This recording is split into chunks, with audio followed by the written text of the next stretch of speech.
Hello, this is video 3 of a 6-video series on symbolic AI. Why use logic to represent knowledge about the world? We will talk about two motivations for logic: eliminating ambiguities and studying formal structures of reasoning. When we use natural language, we sometimes stumble upon ambiguities, which I will illustrate with the example of brazen heads. In early modern period myths, there are humanoid heads cast in bronze, brazen in other words, that were attributed magical or unexplainable powers of prediction and truth-telling. Gerbert of Aurillac was a French-born scholar who later became Pope Sylvester II. He was an accomplished scientist who built the first mechanical clock and a hydraulic-powered organ. He studied and wrote on arithmetic, geometry, astronomy, music, but also grammar, logic, and rhetoric.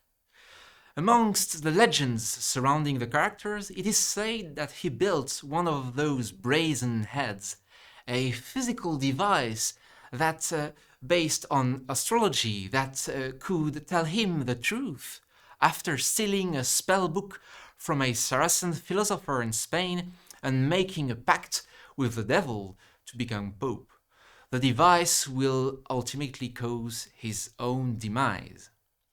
Gerbert thus casts the head of the statue. The statue only has a few, albeit very powerful properties. It does not speak unless spoken to. It pronounces the truth by answering either yes or no. Gerbert thus asks the statue, "Will I become pope?" And the statue to answer, "Yes." Gerbert is satisfied and asks again, "Will I die after I sing the Mass at Jerusalem?" And the statue then answers, "Yes." Gerbert does not think much about this and merely decides never to visit Jerusalem, referring to the city in the Middle East. He becomes Pope Sylvester II, fulfilling the prophecy of the brazen head. Content with his duties, he sings the Mass in Rome. However, in Rome, there's also a church named Jerusalem. Gerbert unknowingly sings the Mass there, and as he prepares, he suddenly becomes violently ill. He consults his statue again and becomes so sure of his approaching death that he asks his attendants to dismember him and spread his remains across the city of Rome as penance for his unholy crimes. There is clearly a problem here. Gerbert certainly did not want to die, yet he was reassured by his brazen head's answers. To analyze the miscommunication problem, let us rewrite the dialogue in a more formal way. You can see on the slide. The problem lies in what is called the grounding of the variable Gerbert at Jerusalem, that is, how it related to the real world. Gerbert tries to make it false by not singing at Jerusalem, but unfortunately fails to realize that Jerusalem also refers to a church in Rome. The brazen head did not lie, and Gerbert's reasoning is sound.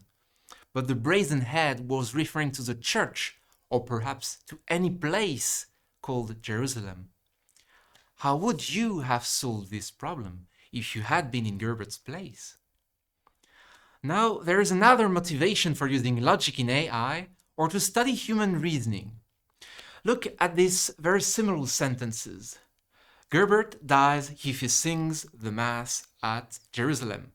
Gerbert sings the Mass at Jerusalem. Therefore, Gerbert dies.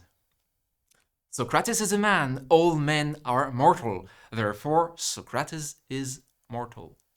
Plato is a philosopher, all philosophers are strong. Therefore, Plato is strong. Socrates is famous, a famous person is also well known. Therefore, Socrates is well known. All these sentences follow the same structure and involve the same kind of reasoning with this therefore symbol. This is the case no matter what kind of other symbols we use. Man, philosopher Plato strong. Aristotle started to conceive idea of studying these general reasoning structures that he called syllogism. This is what formal logic consists of. Philosophers such as Leibniz, Frege, Peano, and Russell saw it to investigate truth and realities of the world using artificial formal languages, including logic. In the next video, we will formally define such a language called propositional logic. To go deeper into the subjects mentioned in this video, here's a non-exhaustive list of searchable notions and sources to investigate.